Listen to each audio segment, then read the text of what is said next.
নিষিদ্ধ লেখিকা তসলিমা নাসরিনের বই বাংলা একাডেমিতে 128 নম্বর স্টোরে বই পাওয়ায় ছাত্র জনতা ওই বই নিয়ে বিতর্ক সৃষ্টি হয় বাংলা একাডেমিতে।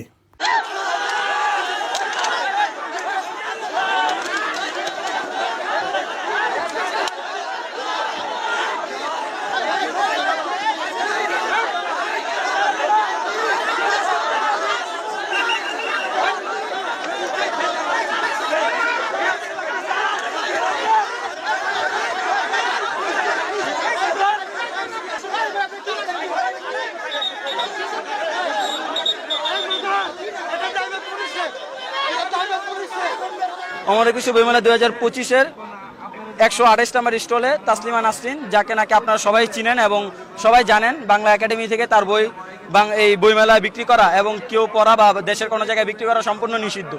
সেই তাসলিমা নাসরিনের বই 128 নম্বর স্টলে বিক্রি হচ্ছে। আমরা তাকে বলছি বিক্রি করা বন্ধ করেন, তখন সে আমাদেরকে বিক্রি করা বন্ধ না করে উল্টা ফেসবুকে আমাদেরকে জঙ্গিবাদ, মৌলবাদ, সন্ত্রাসী, জঙ্গি এই সমস্ত ট্যাগ দিছে। আমরা আজকে 10 ফেব্রুয়ারি 2025 রোজ সোমবার বিকাল 5টার দিকে আমরা তার 128 নম্বর স্টলে যাই অমর একুশে বইমেলায়। সেখানে আমরা বলি যে আপনাদের প্রকাশক কই? তারা বলে যে আমরা প্রকাশকের সাথে কোনো কিছু জানি না। কিছুক্ষণ পরে সে প্রকাশক আসে, এসে বলতেছে আপনাদের কি সমস্যা। তখন আমরা বললাম যে আপনি আওয়ামী লীগের দালাল, তো আপনি জয় বাংলা স্লোগান দিচ্ছেন। তখন সে বলতেছে জয় বাংলা স্লোগান এটা কোনো আওয়ামী মুজিব হাবিজাবি এইসব ফেসিবাদের ফেসিস্টের যে স্লোগানগুলো সেগুলো দিচ্ছে, যে স্লোগানগুলো ছাত্র জনতা বিরোধিতা করে সেই স্লোগানগুলো দিচ্ছে। তখন মিনিমাম 5 মিনিট স্লোগান দিছে। তখন পুলিশ অমর একুশে বইমেলা, আমরা স্পষ্ট ভাষায় বলতে চাই, অমর একুশে বইমেলার পুলিশ তার সহযোগী হয়েছে এবং তাকে গ্রেফতার করা হয়েছে।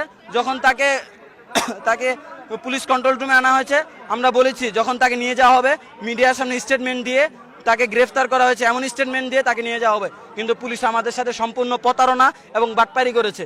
পুলিশ আমাদেরকে এই রাস্তা দিয়ে না নিয়ে অন্য রাস্তা দিয়ে তাকে নিয়ে গিয়েছে, নিয়ে যাওয়ার চেষ্টা করছে। এবং যখন সে জয় বাংলা স্লোগান দিচ্ছিল তখন আমি মোহাম্মদ হক কই মাদ্রাসার শিক্ষার্থী এবং আমার পাশে আরমান নামে আরেকজন ছেলে, আমরা দুজন পাশেই দাঁড়িয়েছিলাম। তখন সে রাগে আমাদেরকে থাপ্পড় মারে, তাকে এবং আমাকে থাপ্পড় মারে। সে থাপ্পড় খেয়ে আমরা কিচ্ছু বলিনি, আমরা পুলিশকে বিশ্বাস করে পুলিশের কাছে হস্তান্তর করেছি। কিন্তু পুলিশ যখন শেষ পর্যন্ত আমাদের সাথে বাটপারি করলো তখন পুলিশকে আর আমরা বিশ্বাস করতে পারলাম না। যখন পুলিশ তাকে অন্য রাস্তা দিয়ে নিয়ে যাওয়ার চেষ্টা করে তখন আমরা বলছিলাম যে তাকে কিচ্ছু করা হবে না, তাকে কোনো মারা হবে না, তাকে আইনের আওতায় আইন অনুযায়ী যা করা হয় তাকে তাই করা হবে।